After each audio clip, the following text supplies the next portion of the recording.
Hey, what's going on, everybody? Welcome back to episode 3 of Pop Kannon. I'm Jordan. I'm Robert. I'm Andrew. And I'm Brian. Oh, damn, you sound so dulcet today, man. Hashtag so dulcet. In pleasing baritone. Today we are talking episodes 3 and 4 of season 2 of Westworld. Oh my God, they are wonderful. Also known as 2 of the greatest episodes of TV I've ever seen. Ever. So, fellas, let's dive right into it. Dive right into that milky white bath of whatever that is. It's good and hot. Yeah. Leading off with episode 3, Virtù e Fortuna.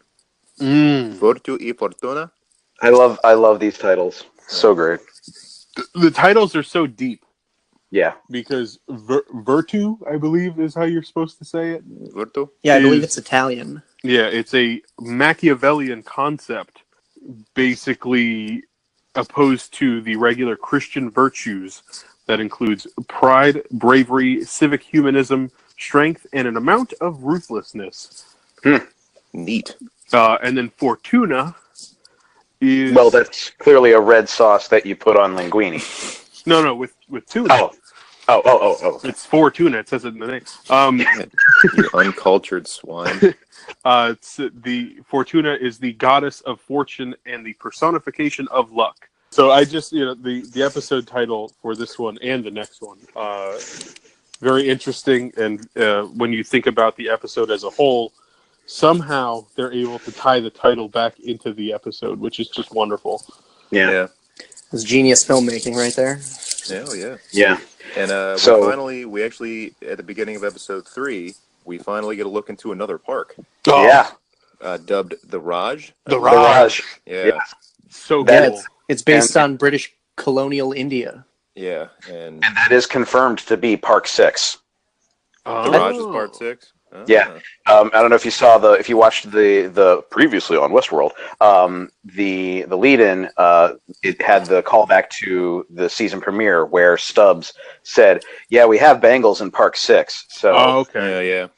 Bengals are in the Raj, and so Westworld. I was doing a little research. Westworld is the first park. Okay. Okay. I don't know where Shogun World falls in that list, but the Raj was the latest one at Park 6. Okay. So there's still 3 undiscovered worlds, essentially. Yes. That's super exciting. Am I the only one that needs to buy the soundtrack to this series? Yeah, that's great. Oh, I've been Just listening to season 1 on repeat on Amazon Music. Yeah, But the the opening sitar up- version of Seven Nation Army was fucking great. Oh, my dude. God. And I called it. I Arranged called it by out while we were Ramen. watching it because I was like, Yeah. the tune sounds familiar, and then once they finally got into the main riff of it, I was like, oh, that's so cool. Yeah. But I love it, just the subtlety of it, playing Seven Nation Army. I don't know. But Yeah, no, it was great. No. yeah. Anyway. But yeah, so we get to look at the Raj, British India, all that. And just not right off the bat, that one, the new chick, I don't have they said her name yet? Her name there was Grace. Yes. Grace. Okay. Which I think we can assume that is her name. And Well, Let's get yeah. Okay. so right. starting off. It's Grace, Right. Grace, and then handsome British guy Nicholas. Nicholas, who she just fucking shoots in the chest and then bangs him. I call that a good Tuesday night. I was gonna say, yeah, we've all been there. Which I thought was very interesting to prove his humanity. Yeah. Yeah. And she had an arsenal of guns ready for this. And he was also very lucky that she decided to shoot him at that moment of time and not 10 minutes later. Well, yeah. I dug the whole aesthetic of the Raj. I thought that elephants, that was cool. But I just want to see those elephants start stomping people. But I guess, and this is all within the cold open. Mm-hmm. Yeah. Yeah. They're at, they get to some campsite, and Grace notices that something's off, and the hosts are off their normal loops. So you at least know that Grace has been in the Raj quite a few times to notice that they're off their loops. So they find the 2 dead guests, and a host holds them at gunpoint. And even before that, when she and Nicholas are starting to hook up, and she sees how attractive he is, she's like, "Oh, you look like you're from Rainer." And he says, "Well, do you think they go to the trouble of trying to make me act like I'm not?" And she's like, "I wouldn't put past anyone." It's clear she's got insider information. Yes. Yeah. She has that notebook on the table that she kind of hides. And we get a glimpse of it. Did you guys happen to pause that and look at that? Yeah, No, there is the recurring double Symbol. like the overlapping hexagon symbol in her notebook, and it is also on the screen. I believe later in this episode when Bernard is working on a computer or something. So I think that's how the maze was basically the symbol for the maze. Mm-hmm. I believe that's the door. That's the whole theme for this season is the door. That's the game that's being played. So she's also hunting the door for some reason.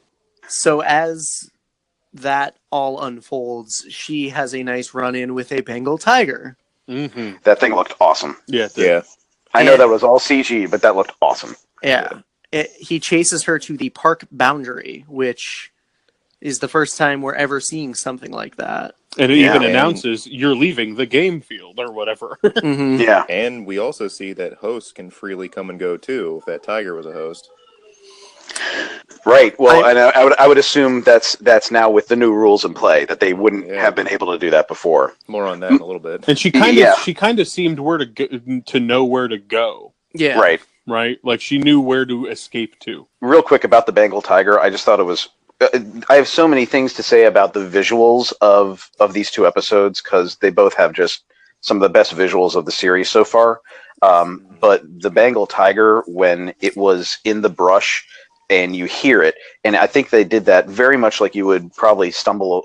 Hopefully you don't, but if you were to stumble across a Bengal tiger in the wild, it's hidden amongst the brush. You really only see its eyes. I thought that was fucking great. Yeah, that tiger was really cool to look at, and the way it moved. Yeah. Some really good CGI, right at the get-go. Grace fucking bossing it up, going head to head with a goddamn tiger with a. Well, she got the double barrel shotgun, so. Yeah. Yeah, she kind of fumbled to load her revolver, but she got one shot off. Unfortunately, the animal tackles her off the cliff. That tiger went tiger! And then we get the opening credits. Great cold open. So after that, it cuts back the 2 weeks later, right? Yeah. Bernard. The security forces are escorting Bernard, and they meet up with Charlotte.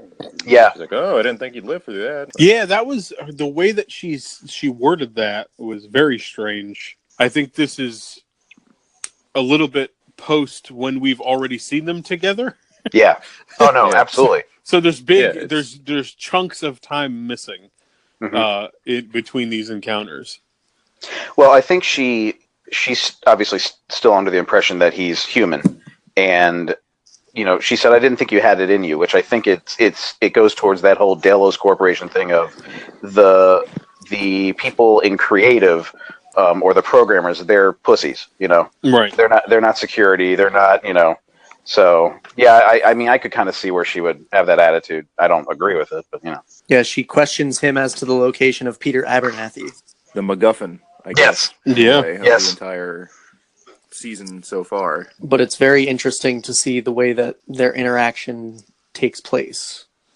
Yeah, I love the line that she says that he keeps slipping away from us, which can obviously be used for both Peter Abernathy and for Bernard because he keeps slipping away as well. Mm-hmm. They flash back to a little over a week earlier as Charlotte and Bernard spot, what's his name? Rebus? Yes. Rebus, yeah. And his gang holding a group of people captive, including Peter Abernathy. Yep. Because they're all in their suit and formal wear and stuff like that. And Abernathy is somehow masquerading as a guest. How fucking confused were those people after? That was so funny. that was one of the funniest moments when he reprogrammed Rebus to be super virtuous and the greatest shot ever in the park. Yeah. Yep. And he saves all of them, and then the lady runs off, and he runs out after like, "Hold on, I'll save you." Yeah. It's like, get away from me. Well, I mean, Jesus Christ. And that moment that calls back the episode 1 moment on the beach where he's like, "That's no way to treat a lady," before he Absolutely. gets shot. Absolutely. Yep. It's so great. Yeah. I hope we see more of him. Oh, I'm sure we're going to see more. That was the first time that we've seen someone hardwire into a host, Yeah. which And opens up a bunch of possibilities. and just how easy it is to alter everything they have. Yeah. Completely flip him to the opposite of how he was programmed before. But as Charlotte and Bernard are trying to get Abernathy away from those Confederados soldiers, Mm-hmm. Abernathy reverts to an older, menacing narrative. He confronts the Confederados, and he starts saying, singing. like, "I will stand in defiance, fight, even if it costs me my life." Yeah, that was Which- so strange. And then Charlotte skedaddles on a horse. Mhm. And the soldiers take Bernard and Abernathy. Yeah. The actor who plays Peter Abernathy is amazing. Oh, yeah, Because he's he great. totally sells being a malfunctioning robot. And that shit is hard to do. Yeah, Oh, and yeah. he throughout this episode, he's unbelievably good at making you believe that he's short circuiting. Yeah. Plus, So I great. like the way they do it. How it's not just like, sparks flying out or something like that. It's just, you know what I mean? It's just it's an interesting way to At a his certain head spinning around and everything. at a certain point, he's laying on a bed after he's in the Confederados like headquarter thing where Dolores has holed up after episode 2, and he starts reciting King Lear to her. I mean, let's talk about Dolores.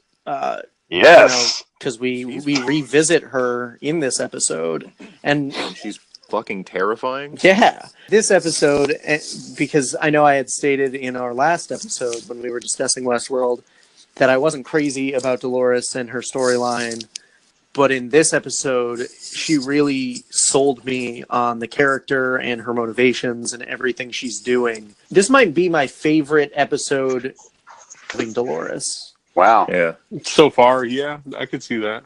Like, But she- of the series, not Yeah. just in season 1. She's trying to make a treaty with the Confederados, and she gives them as a peace offering one of the modern guns that the Delos QA department is using.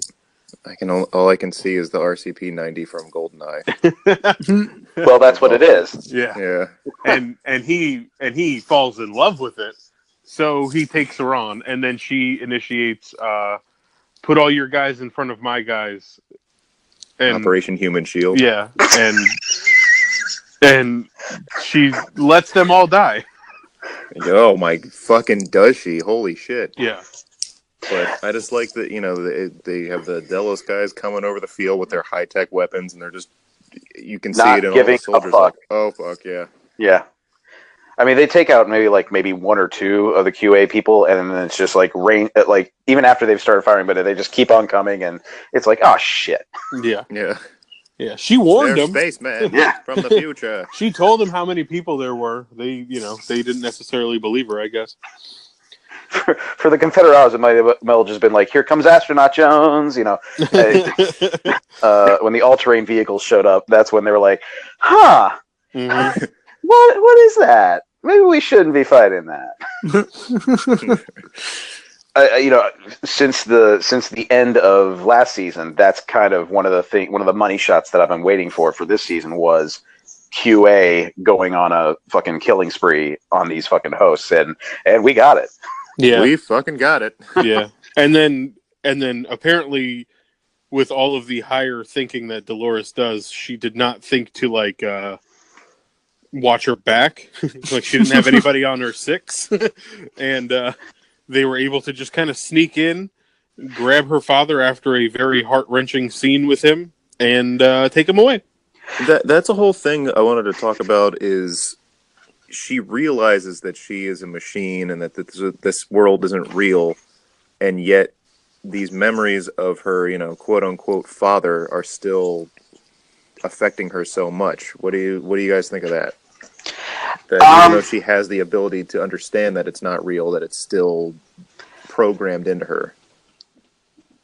I mean, I think you just basically said what it is. I mean, that she's got the new programming, the Wyatt programming, but much like we said about the previous 2 episodes, like she's still got the Dolores programming there, and she can't just ignore however many years he was the role of Peter Abernathy for her. Yeah, and I think it's a commentary on love, because they're kind of doing a similar thing with Maeve and her daughter, even though we haven't seen Maeve reach her daughter yet. It's a similar thing where it's just like maybe they're trying to say that it doesn't matter what you are quote unquote programmed to do, love will conquer. Well, even in that episode, they had Maeve and Hector. Yep, exactly. Yeah, exactly. So, But even before we move on from this, Right. I want to talk about the scene where Bernard unlocks all of the encryption codes inside Abernathy's head. yeah. And he has that moment where he turns and I guess whatever he's trying to find comes out for a second when he's talking to him, and then he goes back into malfunctioning. Mm-hmm. Yeah, and that symbol was there again. Yep. Yeah.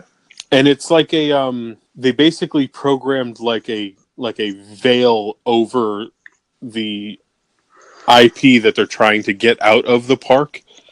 So like anybody who would just maybe plug into him, just some random field technician isn't going to really know what's going on. Yeah. But Bernard, obviously, having been like number 2 in the park for so long, is able to identify what's actually happening inside of his head. Yeah, I totally agree with that. So that was really interesting. And I really liked the Dolores and Bernard back and forth a little bit. Yeah. That was cool. And this echoes back to me starting to like Dolores again. I don't know if it's just because of the actual Dolores side of her personality is starting to take over. Yeah, I mean, it could be, because when she's just the full-blown Terminator, it's not necessarily compelling, even though she's doing a great job, like the actress is doing a great job as full-blown Terminator. It's not necessarily a compelling thing to watch. Exactly. Right. But when she falls back into country bumpkin Dolores, she's really adept at that too, and she's super charming and fascinating to hear her word things a certain way and just how she talks and all of that. Yeah, Evan Rachel Wood is Killing so it. dynamic Yeah. in this role, and it's great to see her flip back and forth between the Wyatt personality and the Dolores personality. Yeah, going back to the to what you said about her and Bernard, it's fascinating to see the power dynamic that has changed between them. That he was the not QA, but he was the programmer. He was the one kind of in control of her, and now he doesn't have any power over her anymore. Yeah, and she was almost leading the conversation with him. Yeah, absolutely. What was the line? Something like, we never know death, but we're fighting to live. And Yeah, she said something like, we can't die, but yet we're fighting to live, or something like that. And it was really powerful. They kind of hovered over it for a minute so it can actually hit you, and then they moved on. Yeah. As we are. No. But yeah, so they pop into the back, they grab Abernathy, and they get him out after Dolores is like, I don't fucking think so, and walks out and starts wasting the Delos guys while taking 2 bullets, like shrugging them off like it's nothing, like the T-1000. Yeah, she went full-blown Terminator again. Yeah. And I couldn't believe that as soon as the first guy got shot, the driver didn't just go, "Oh, someone just got shot. I'm getting the fuck out of here." It had to take Charlotte to say, "Hey, hit the fucking gas." Yeah. Wait, let's see how this plays out. He's like, "Oh, well, it's the park, right? Nothing new. Oh my God, he's dead." Oh, right. We're not. Yeah, we should get out of here. So now they have Abernathy. Yeah. But at some point, because we've seen 2 weeks into the future, they lose him again. Or So he's destroyed, it'll be interesting and to they're see fucked. what happens. But Dolores immediately orders Teddy to split up the horde and find her father. Oh, yeah. And Yeah. then she wants Teddy to kill the guy. Yeah, Major Craddock. Yep. And Craddock, yeah. Teddy doesn't have it in him. Because he's still following his programming. Yeah. And then she kind of gives him a look like a disappointed parent. That sucked for Teddy. So it's just interesting because earlier Dolores had just got done saying to Teddy that he's the only one she has left Yep. because she lost her father. And now he's as good as floating down the river, like in episode 1. Call back, yeah. Yeah. You mean in a flood? Well, do you think it was Dolores that's going to put him down? Yeah. Yeah? Yeah. Yeah, I don't think doubt it. so. And then she's just going to full on T-1000? Yeah. And then the next thing that we get is Maeve and Hector and Lee Sizemore, right? Yep. And Yeah, they Hunted by the Nation. oh, that was awesome. Yeah. And Maeve tries to use her commands with Yeah. no effect. Did no work. What is the deal with Ghost Nation? What is happening? Because what I've gathered is they're only interested in grabbing humans, like guests. Yeah. They have no problem killing other hosts in order to get to them. Right. So it makes me wonder if like that was their programming because they were one of the last additions to the park from Ford. Right. They're like a fail-safe almost? Maybe? Yeah. If you've seen that way? What do you guys think? I don't know. I honestly have no idea. I have no idea what the plan is. It's fascinating and they're terrifying because they are silent and they just pop up on you. But I don't know what the plan. Like I can't even fathom what the plan is for them. One of my coworkers, Joe, a listener of the show, actually pointed out to me. Shout out to Joe. Hey Joe, Hey, Joe, call in for now for Metallica. He pointed out to me that possibly Elsie could have been controlling them, and that theory was later kiboshed. So yeah, I guess yeah, we'll wait to see what happens with Ghost Nation. Maeve, Hector, and Sizemore managed to make it underground. Yes, in like the nick of And time. they found a dragon. They Oh my did. god. That was awesome. Armistice, she's back. With a fucking flamethrower. Fucking dragon. That was great. Because I like you see the guy on fire and you're like, is it a host? Yeah. No. No, yeah, No. that's a guy. With a machine gun. Oh, no. But yeah, so she shows back up and she leads them to a lab where we find Felix and Sylvester Yes, still alive. our two favorite cartoon cats. I mean, lab techs. He's got a grenade pinned under his chin and she's... Yeah, to shut him. She got a new arm. To shut him the fuck up. Yeah, That's why he's got a grenade under his chin. because he's just like, grenade. If he Grenade. moves his fucking head, the whole place goes up in smoke. So that was a brilliant way to get him to shut his mouth. Mm-hmm. And Yes. she got a new arm. Yes. She has her Luke Yeah. Skywalker arm. But her whole body is a robot, so it's like, is that really a robot arm or is it just an arm? You know? But yeah, so they get back up onto the surface because they can hear, I don't know if it's QA coming their way or what, and make their way into the... Isn't it the Klondike? The Klondike. So I don't know if that's a whole nother park, the Klondike, or if that's I just... believe it's insinuated that they are still in Westworld, but it's supposed to be like obviously in a mountain with It's like, snow. you and said shit. it was the northernmost part, right? It's like the tip of it. That's awesome. Yes, Yeah. yes. But Other that than also beckons back to the very beginning when we saw the Bengal tiger cross over into another park. So it's entirely possible that this is right on the edge of each park. Right. I mean, for what happens next, it certainly seems like it.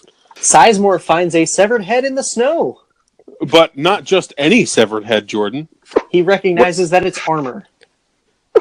But what kind of armor, Jordan?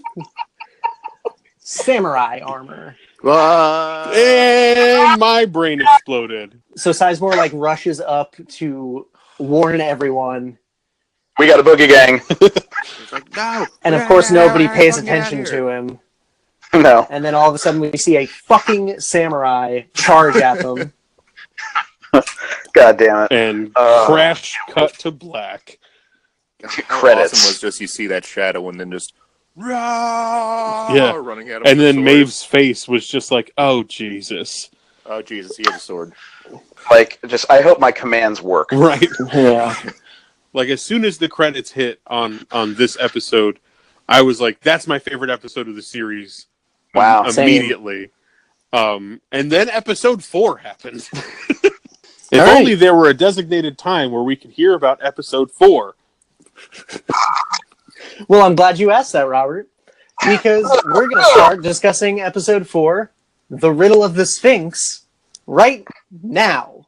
As good as the previous episode 1, this one was even better. Man, this And that's a hard act to follow because that was a fucking great episode. But, this episode was like, it could have just been a short film. Yeah, That's how good it's, it was. it's the filmmaking, the direction, the storytelling, the acting. It was all on, all cylinders, hitting the ground running. It's great. And it was directed by Lisa Joy, who is the co-showrunner with her husband Jonathan Nolan. Nice. And it is her directorial debut. nice. Oh, she knocked it out of the park. She fucking killed it. Yeah. It really. So the way it opens with just again the visual, just perfectly centered, a futuristic record player. Mm-hmm.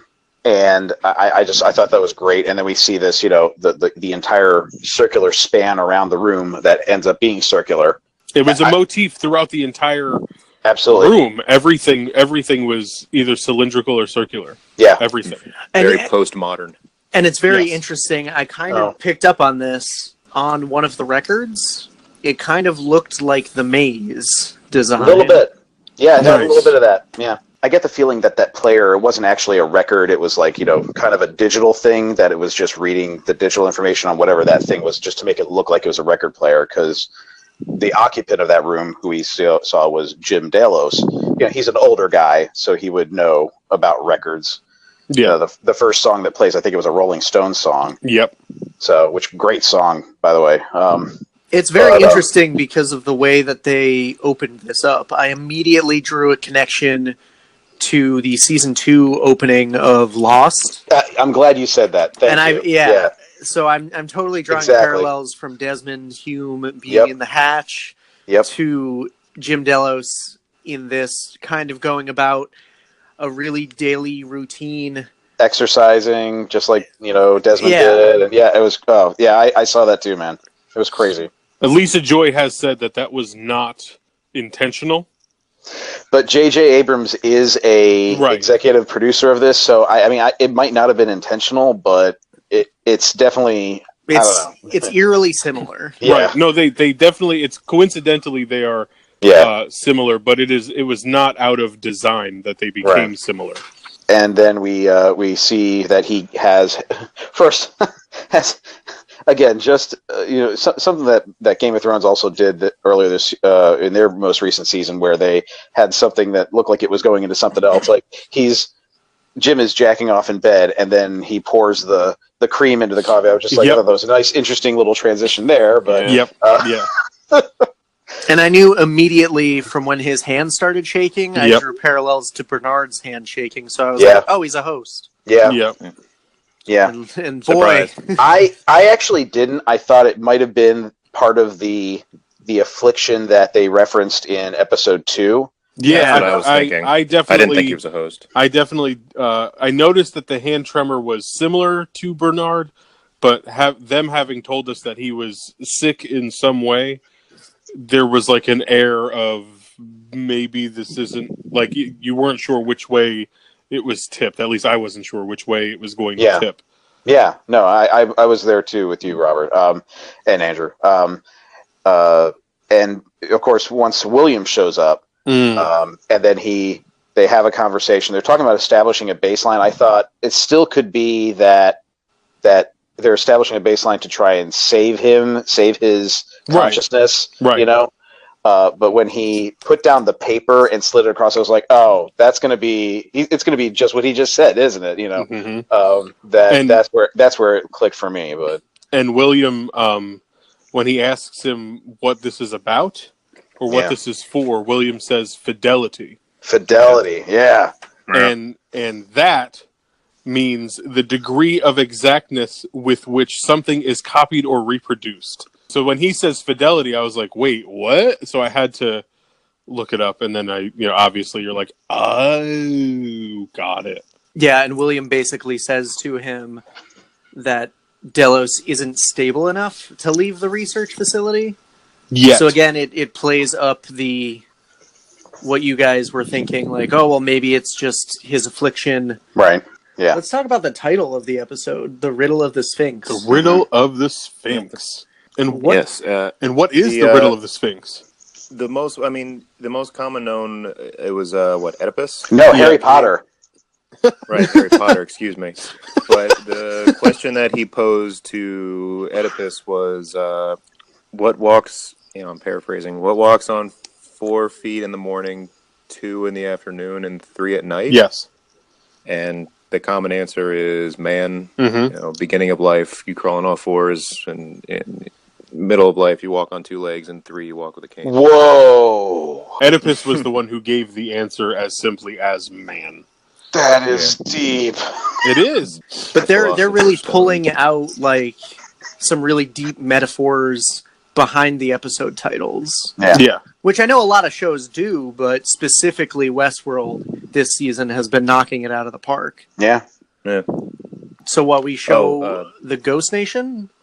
Yeah, well, so that scene ends with William sliding the paper, and then we get just a smash cut to the next scene of them getting carried away. Grace and taken to the Ghost Nation. we see two of the guests from the first episode of the series, the husband and wife who first saw the malfunctioning sheriff. And then took part in the shootout with Hector's heist, and so we see now that they've been in the park for a while, and now they're prisoners of the Ghost Nation as well. Technical prisoners. Yes. Well, when you're basically hands are bound and you're being led by a pole that you're attached, or a large stick that you're attached to, I would consider that prisoner. And was Stubbs next to her? Was that? Yeah, it was Stubbs. They throw her next to Stubbs. Yes. And he's getting yelled at by that old woman. But it turns out Grace actually speaks the language of the Ghost Nation. Yeah. That's how many times she's been in the park. Yeah. And Ghost Nation's so new, though. Yeah. That's very weird. Well, it could be a real Native American language, and she just knows it. Yeah. Well, maybe, but the way that conversation went, Stubbs was like, "You've been in the park so often that you know the language," and she goes, "I pay attention to the parts of the narrative that other people don't. I don't like other people." So it seems to me that as soon as the Ghost Nation was part of the narrative, she went in and just went deep diving into the Ghost Nation. She said something about time or something or other, like she's picking it up. So yeah, I guess it makes. She's not fluent. So Clementine drags Bernard to the mouth of the cave where he discovers Elsie Hughes. Elsie Watch is over! We can conclude Elsie Watch. Yes! Elsie Watch is over. Good night, everybody. Thanks for tuning in. So I'm really glad that she's back. Yes, yeah. For now. She was one of my favorite characters in season 1. Absolutely. And Bernard admits that he's a host. Yeah, well, he doesn't admit it per se. They have some interaction where she, realizes that he did choke her out, and he tries to tell her that was Ford's orders. But once he starts malfunctioning, she's like, "Oh fuck!" She's like, "You're a host?" She takes it surprisingly well, though. Yeah. Well, she's got a really analytical mind, the character. So she immediately went through the logic of it. She was like, "No, you rotated out. You have what? Oh, you had a backstory." Yeah, yeah. And it's interesting too because she even says she prefers the hosts to people. Yeah. So, and it's funny because all of the techs that we kind of meet, like, they're nicer to the hosts and they get along with the hosts a little bit more than other human beings. They spend the most time with them. You know? They know how they work. They know everything about their internal workings, so they just probably feel more comfortable talking to them as opposed to like another human who's going to probably just be a dick to them because they're all nerds. Right. We do have to, or I have to start a new watch now, though. This is now becoming Elsie Death Watch. Yeah. Oh no! Because I have a horrible feeling that because we did not see her at the very beginning of the season, when it's the full 2 weeks later, and that we have not seen her in spots where that takes place since, that she probably dies, which would suck. But I'm okay that we've at least found her. Yeah, she didn't die when we thought she did. No, there were a lot of red herrings this episode about that. I think. Yeah. I think they're playing off of people's need to know what happened to Elsie to be like, oh yeah, now we're gonna kill her. Now we're gonna kill her. Nope, now. In where they are, Bernard has to like go through a series of memories or flashbacks. Holy shit, that was amazing. To figure out where to go, like, or what to do next. Yeah. His brain is damaged, so he needs to keep getting the shots of the. Yeah, he basically like cortical fluid. He basically watches I wrote brain juice in my notes. He like watches a ghost run of what he did last time he was there to know where to go next. Yeah, and he watches himself turn a rock on the wall to enter a secret lab, and they are in Sector 22. They point out, and then we've very clearly are told that they are in lab number 12. And it has that door symbol again, that double. Yes, the hexagons. Yeah. Well, hey, Rob, what's the significance of 2212? Yes, please go into that, Rob. The significance of 2212 is it's a well-known Bible verse wherein Abraham passes God's test by being willing to sacrifice his son. It's at least interesting to point out that that's a thing, considering what happens later on in the episode, I feel like. But it's just interesting to point out that mentions God's game, so to speak, and we're getting Ford's game. Yeah.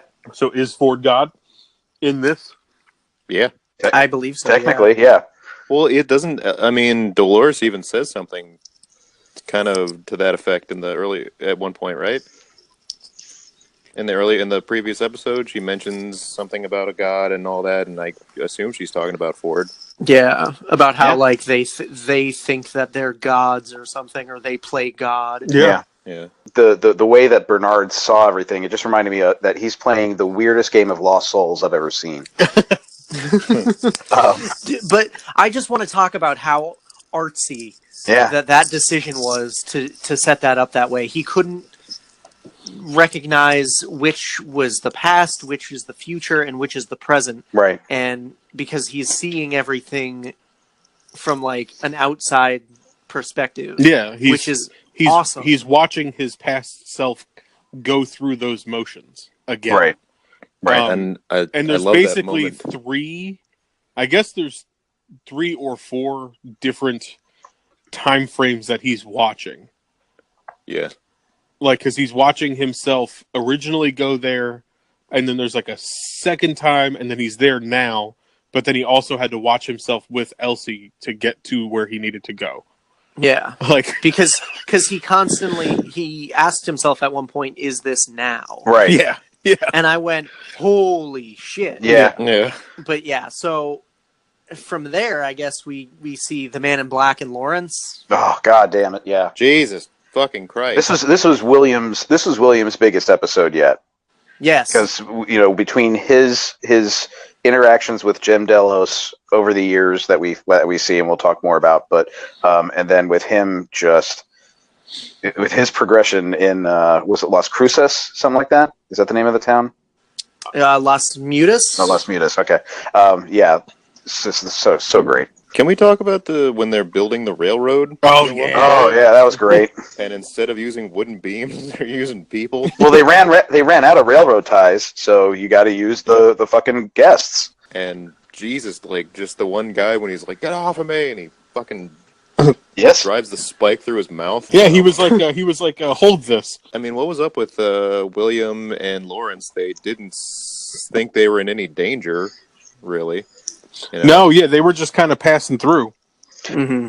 The one guy gave one of the railroad workers gave the Man in Black a stink eye, almost as to say, like, "Hey, is this guy human?" You know. Yeah, he was Can we kill this guy? he was like, if this guy doesn't keep moseying on, I'm going to use him as a railroad tie.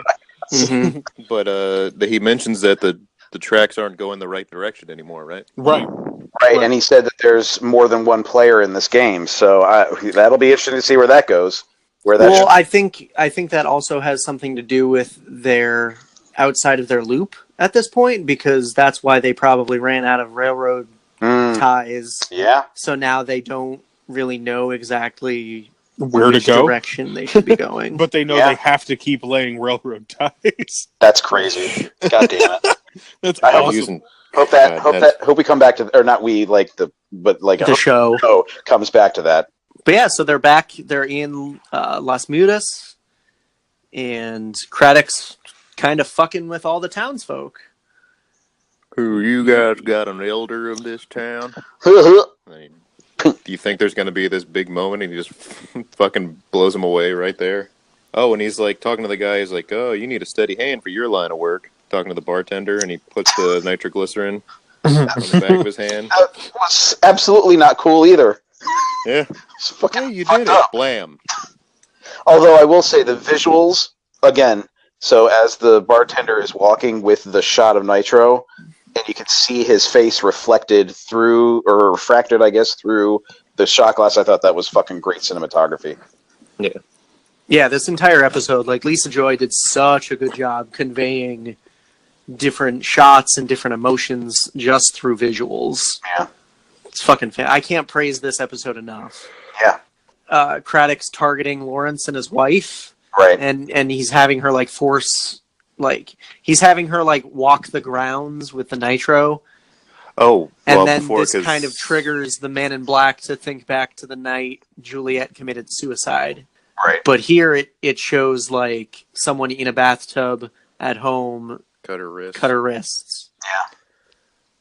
So I don't know if this is a misdirect or if this is actually what happened to her. I don't think it's a misdirect. And I think, we'll we'll come back to it with the big reveal at the end of the episode. But okay. Yeah. But in the town, so William goes complete shit house on all of the Confederados. The whole speech he gives. Yeah. To Craddock. When Craddock's like, "Oh, death is shining upon me," blah blah blah, and he's just, "You don't even know. Death is right here, looking at you, and sitting right across from you this whole time." So fucking great. That is such. This episode had, it had your deep cerebral moments and your moments of like, oh, this mystery, and then you just had this fucking badass Western shootout with the Man in Black. It's like it had everything. He pours the nitro into Major Craddock's mouth after stabbing him in the fucking face with a broken bottle and wasting his army.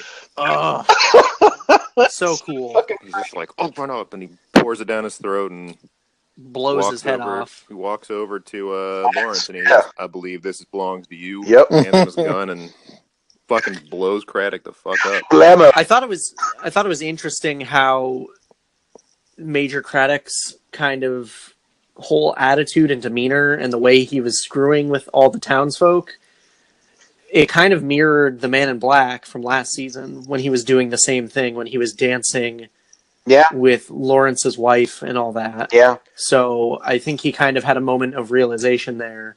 Yeah. Yeah. Well, I mean, Ford talks to him. He does through Lawrence's daughter. Again. Yeah. he says, "I know who you are, William. One good deed does not change that." Yeah. And he's like, what good deed? I was just He's already, I'm not looking for redemption. Yeah. Yeah, I He think says one good deed does not redeem you, and he says, I'm not looking for redemption. Yeah, he's like, Yeah. "I'll play your game to the bone." So great. And Ford tells him, "If you're looking forward, you're looking in the wrong direction." Yep. Which, I don't know. I've kind of got a theory on this, but let's circle back and talk about the rest of the LC Bernard stuff. Well, before we do that, we have to say that throughout the episode, we kept going back to Jim Delos. Yes. Yeah, and you see William starting to go grayer and grayer. A little bit. Yep. You notice that. We get the second time. So there's 3 times total. The second time, it's still is it Jimmy Simpson? yes. Jimmy Yes. Simpson as William. So the younger William. But he admits to Jim that it's been 7 years. You're not in California anymore. I guess I didn't make it, did I? Nope. Your wife didn't make it either. So yeah. And Delos starts to glitch out, which was awesome. Yeah. Doesn't he tell him that Logan also didn't make it? Yep. That was late. That was later when. That was Yeah. the third one? Yeah. Okay. Well, at that time, he was talking about his granddaughter, I believe. Yeah. Right. That was like a couple decades had passed. Yeah, there's definitely a bridge between Jimmy Simpson and Ed Harris. So William leaves the room, and we see that it's a gigantic circular chamber. just like the rest of the other rooms in the Westworld Delos underground service area, I guess you'd call it. Yeah, in kind of the tech rooms where they would have the different hosts. Yeah. It looked very similar to that kind of setup. Yep. Yeah, William gives the go-ahead to terminate his father-in-law. And we see the room is entirely engulfed in flames. Yeah. And all of that furniture goes up as well. All that postmodern bullshit. Also, did you guys, the song that they play in the beginning, it's the Rolling Stones, Play With Fire. Right. Mm-hmm. Oh, that was some I didn't even pick up foreshadowing. on that. Yeah. Yeah. Yep. Wow. Yeah. Yeah. So Everything about this episode is so deep. They told There's- you right from the beginning what was going to happen. There's layers and layers. So, but from here, we go and we see the Ghost Nations, still with Stubbs and Grace and the other humans. And this is the nighttime shot, right? Yes. They're being led to an area along the river. Mm-hmm. Yeah. And so she's trying to speak to, I guess, the Ghost Nation woman, and Grace is in her broken whatever language that is, and she finds out that they're being taken to the first one, whatever that means. Yeah. Yeah. Yeah. Like the first of us or whatever she said. Yeah. Yeah. So essentially, it's their leader. Or is it? Or is it Dolores? Is it, she's the original? Who knows? Oh. The way that scene played out, I don't think that was what that Ghost Nation woman was referring to. Yeah. That's very interesting. Yeah. Holy shit. But yeah, so we see Stubbs about to be executed, apparently. It was what the leader said to him in plain English was, it's the concept of the third death. You're only alive until you're forgotten. Right. Yeah, you live as long as the last person that remembers you. Right. Yeah. It's called the third death, where it's the first time you die is when your body ceases to function. The second death is when you're put in the ground, and the third death is the last time someone speaks your name. And then you're going to the next world and are reborn. Some people think. But even before that, before the Ghost Nation guy approaches Stubbs, Grace just hauls ass out of there. Smashes the guy with a torch and just leaves. Yeah. And they were all just like, oh. But what do you guys think of what he said? That's but it's like it's so true. And That the humans will die, but they can live on forever. The Yeah. humans are That they dead. will technically never suffer the third death. but then they all disappeared. Yeah, Yeah. that was the weirdest part. They all like magically dipped ghosts. Again, In the nation, yeah. Thanos snapped his fingers, guys. So now we got the timeline. Because the leader clearly knows, like, or at least I feel like he, the leader of the Ghost Nation, knows what's going on to an extent. Maybe. Lean into Stubbs, and but say that- that So to you him in can English. assume. I know that I like Brian's theory that they're bringing them to Dolores, but I don't know how that would play out. But we know that Dolores is like the first one, and Maeve is one of the first ones. So you can easily assume that perhaps this leader of Ghost Nation is one of the also first ones, and we're seeing that the earlier created hosts are shedding their like programming, and they're thinking on a higher level now, like Maeve and Dolores, who are like basically exercising free will. They're getting woke. Right. So you can Whoa. so you might be able to assume that this leader of Ghost Nation is also on that track. We just haven't seen enough of him to know that for sure. Maybe, and the only reason that I would put it back to maybe it's Dolores is that, clearly Robert Ford set up this long con. That this is he's got the long con going even after his death, and if he somehow knew or had a good suspicion of where Dolores would end up as either Wyatt or Dolores, that the Ghost Nation was going to eventually meet her there. I don't know. Again, it's all up in the air. Bernard and Elsie find stuff in that lab Gotcha. that is Okay. important. Yeah. Bernard and Elsie are in that lab, and Bernard pieces together, I guess, the history of what he saw or what was going on.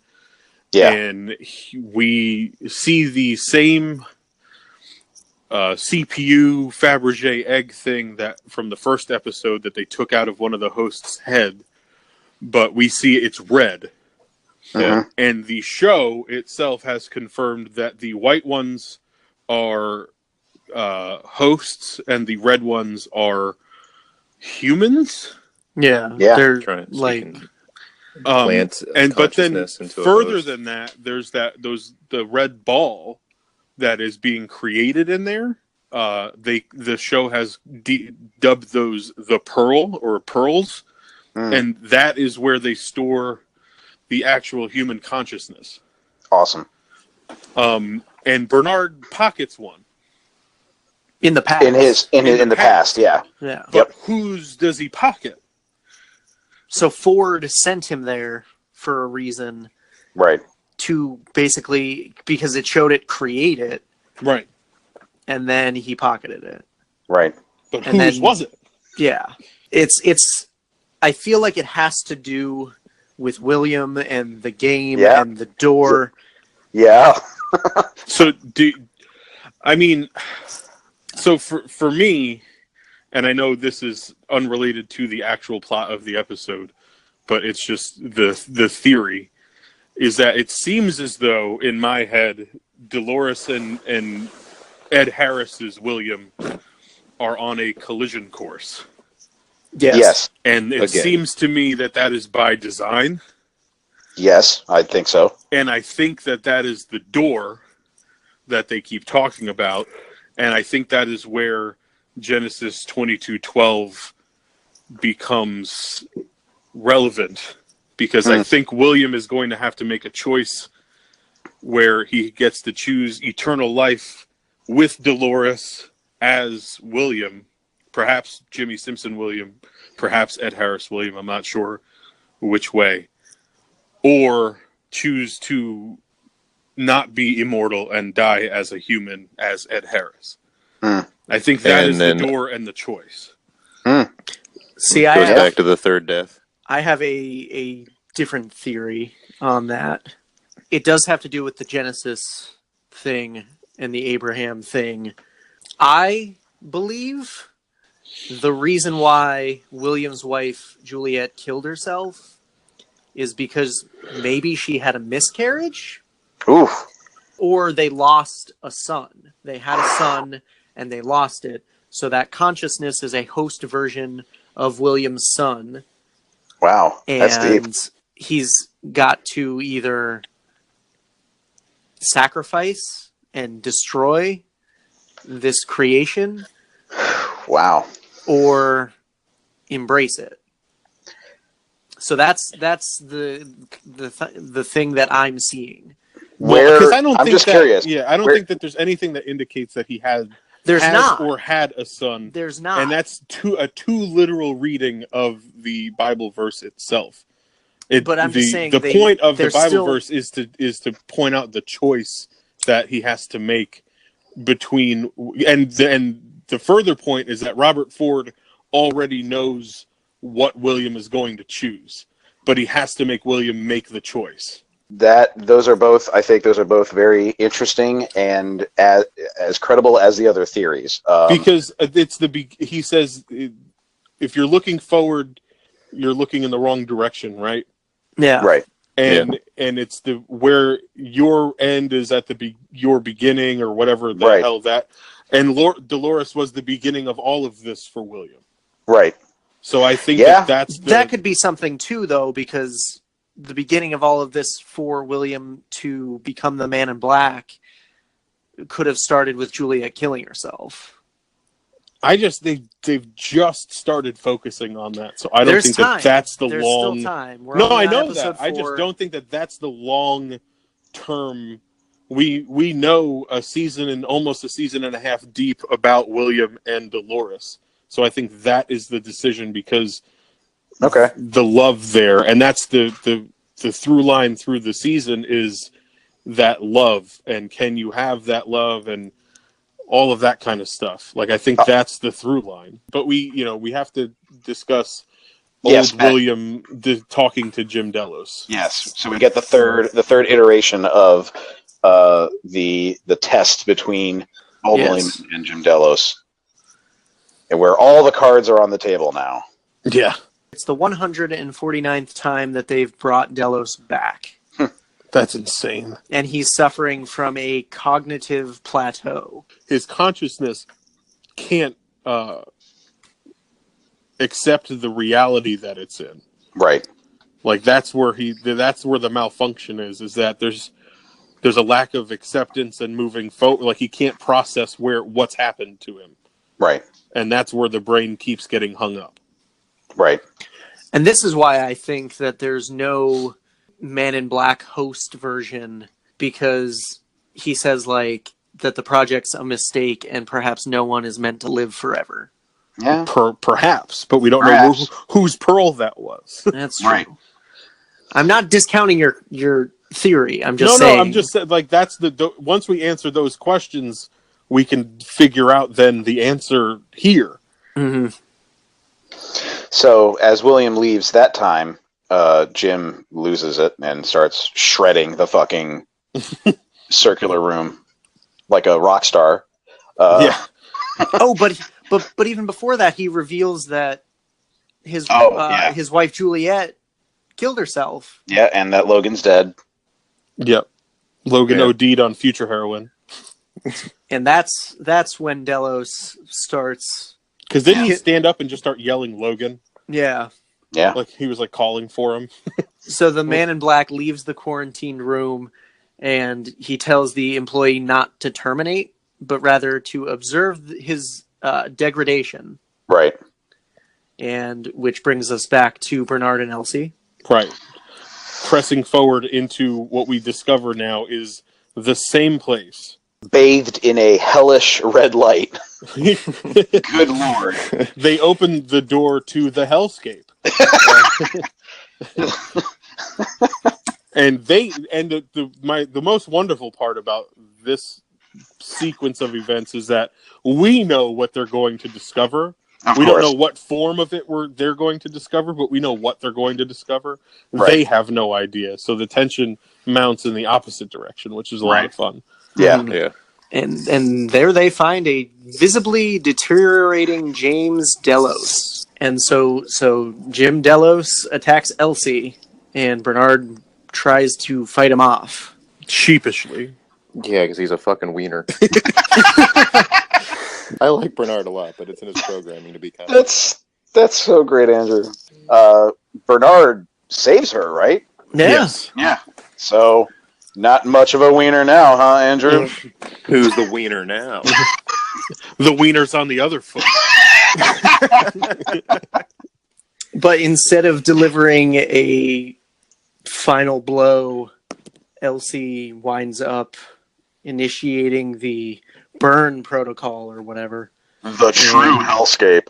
The actor that played Jim Dello. Dude, he's amazing. Yeah. Yeah. Peter Mullen? Yeah. Mulan? He absolutely was unbelievably good. Yeah. At somehow being like, he has to be a robot that's like embarrassed that it's not working. Right. He's Like- frustrated. Right. Like, He's you have to play frustrated that- robotic frustration, but also trying to say words, but not too, like, it's just everything that he did and whatever the direction that they gave him was just phenomenal. Yeah. And And he he's had to do it all through a thick Scottish accent. well that's like That's his natural. actual Yeah. accent. Oh, yeah, I know. But But he made it so we could understand what he was actually saying. But I've loved Peter Mullen ever since I saw him in Quarry, which is a Cinemax series. It's fantastic. I can't recommend that show enough. And he He's was been in a lot of stuff, he was also right? in Ozark, which is the Netflix original with Jason Bateman. Mm-hmm. Yeah. Fantastic. He was in like Train Spotting, I think. He was in and Train Children Spotting. of Men and things like. He's been in a lot of stuff. Yeah. So love the actor. Yeah, phenomenal job. He was like the crown jewel of this episode. He and Jeffrey Wright doing Bernard, being confused and contorting and everything. Like, the two of them are phenomenal at this. Yeah. But again, it brings us back to it was a William episode essentially. Absolutely. Yeah. So after Elsie and Bernard leave there, it goes back to now William and Lawrence.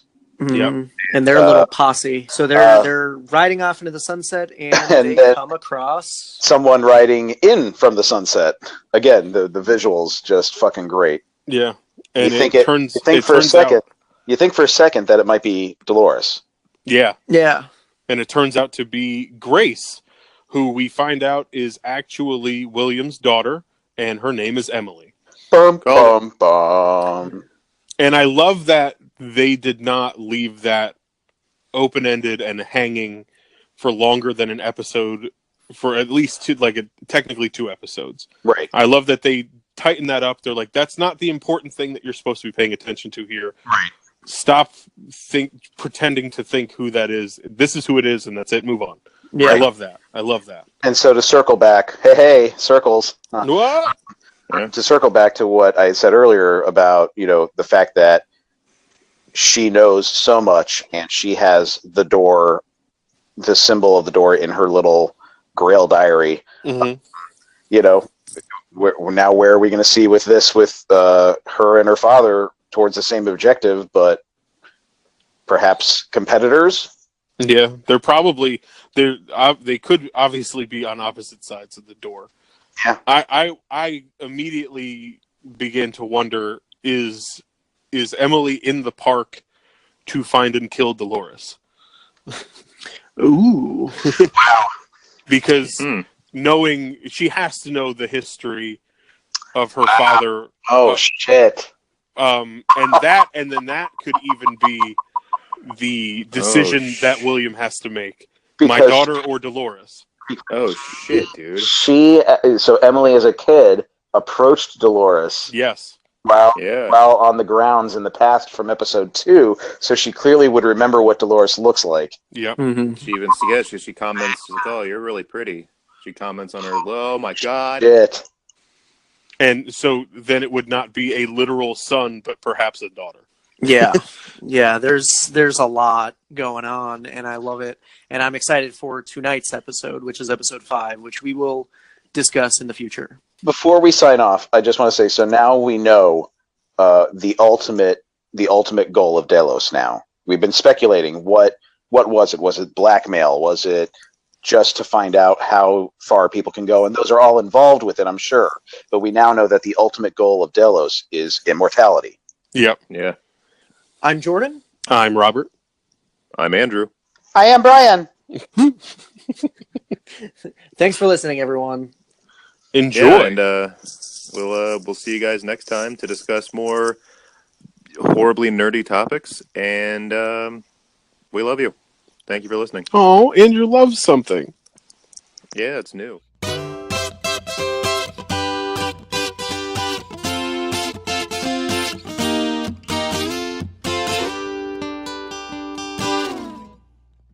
So that was episode 3, covering season 2, episodes 3 and 4 of Westworld.